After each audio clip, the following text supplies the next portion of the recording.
Hey everybody, welcome to Cyclones Abroad Week 7. And Cyclones Abroad is a vlog where we aim to provide timely and valuable information to undergraduate students seeking a study abroad experience at Iowa State University. My name is Luke Sloterdijk and I'm going to be your host today. If you haven't had a chance, please refer to videos 1 through 6 before watching this video. Today, we're actually going to talk more about how my Gilman Scholarship Program virtual study abroad experience has gone this semester. I'm going to give you a quick summary on that.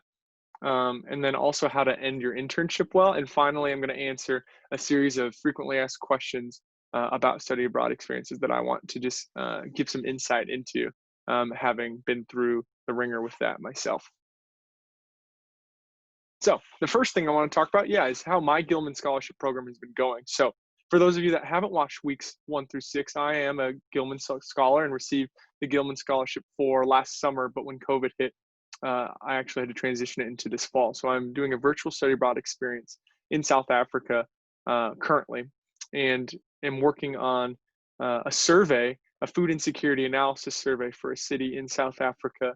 So it's survey-based research where we have about 200 participants answering household food insecurity questions based off an indicator tool that I found through my peer review research. So we're actually at the stage now where all of the research has been conducted, all the surveys have come back, and I'm actually in the process of cleaning up my data, getting it more specific, and then also getting it ready to do some ArcGIS spatial analyses to help better inform feeding projects in the future within this area so that people know where food insecurity, household food insecurity is the most severe, as well as where it isn't. And so I'm hoping to be able to give this tool to an organization that I've partnered with and be able to allow them to scale up in the future in all the areas that they work with. But specifically, this is kind of the epicenter of their functioning in South Africa. So I wanted to tackle the big one for them with the resources that the Gilman Scholarship has provided me. So that's going well. I'm excited about the impact that it could hopefully bring to the organization as well as to policymakers and to the individual households, that this would actually help be a voice to the people who don't have a voice with a lack of access to food, especially during the COVID-19 pandemic. So that's been going well. I'm very excited to finish up here in the next 5 or 6 weeks as the semester comes to an end.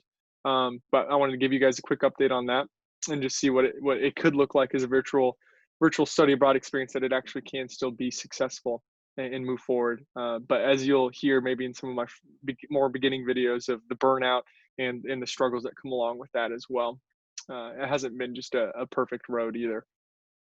Second thing that I want to talk about is just how to end well, right? So this is our second to last video for Cyclones Abroad for me as your host. And so I also wanted to, as we're nearing the end of our journey together, talk about what it looks like to end well, obviously with this, but more importantly with your individual study abroad experience in the future. So the first thing that I would say is important to end well is schedule a final performance review if that's not already on the schedule for you by your supervisor. It shows that you're taking initiative, that you actually truly want to learn and grow from the experience that you've had for however many weeks it's been. And then you can actually take all that information and continue to grow even past your study abroad experience when you come back home. And so that's also an exciting opportunity where you might even be able to get your supervisor, whoever was directly looking or working with you throughout your experience, to write you recommendation, maybe even give you a recommendation on LinkedIn or something like that, just for people to be able to look at your profile and build that up, and other sorts of things like that. Just a lot of personal growth involved with performance reviews. And you can go back to the last video to hear more about that. Another big one that I've heard from a lot of individuals that I think is maybe a dying act in today's age of technology is handwritten thank you notes. I would highly recommend that at least the 5 to 10 most impactful or influential people in your study abroad experience, including your study abroad advisors, should be receiving a handwritten letter thanking them for all of the energy and effort that they put into making your study abroad experience successful, as well as just thanking them for their relationship to you, and just continuing to build on those deep relationships that you have developed over the course of your study abroad experience. Relationships are the number one most important thing in life, in my opinion. Without relationships, we are nothing. We are social critters, and And I think that to continue those relationships, that taking the initiative and taking that big step and just thanking them with your own handwriting is really special, especially in today's age of technology. So would highly recommend to do that. I would recommend to document all of your work. So this is really important. So when interns leave or study abroad, individuals leave the program or project that they were working on, make sure that you have documented all of the specific things that you have worked on so that somebody else coming in to fill your spot in the future can actually pick up exactly where you left off. Because honestly, without documenting your work, all of that work, hard work that you put into over the summer or whenever you did your experience could actually go to waste if it's not properly documented, because no one else is going to be a specialist on what you've done. So I would highly recommend taking time to do that and speaking with your manager to make sure that that can happen. And finally, network. On top of the thank you notes. Thank you notes should not have a selfish ambition underneath. Those should be purely to serve the people that you love well. On top of that, though, make sure that you've connected phone numbers, LinkedIn profiles, all the things, so that you have opportunities to connect quarterly or so throughout the year with all of the new professional contacts that you've made, and just continue to build up your network. So finally, we'll transition to FAQs. So I just have a few FAQs that I've written down that I want to make sure that I answer for you guys as we're kind of ending this time together. The first question is kind of towards the beginning of thinking about a study abroad experience is, how do I choose a study abroad opportunity? So there's a million different ways that I would answer this question, but I think what it really comes down to is self-awareness. Like, what do you know about yourself? What do you want to do in your career? What do you want to get out of a study abroad experience? Where do you want to go? What kind of relationships do you want to build?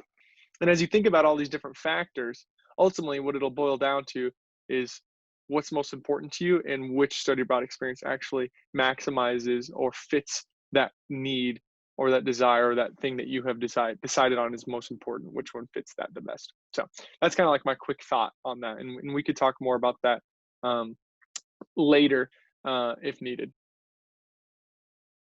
Second one is, how do I make the most of my study abroad experience? And I think that really just has to go into all the different things that I've spoken on already of requesting performance reviews and having weekly reports and developing deep relationships with the individuals that you're working with, working really, really hard every single day and being motivated, being open about burnout in times when you're really just not feeling like working, and having that individual that you can go to throughout the study abroad experience and being able to talk to them. So on top of all those things, just having, communication lines with your friends and family and study abroad advisors back home as well is really important.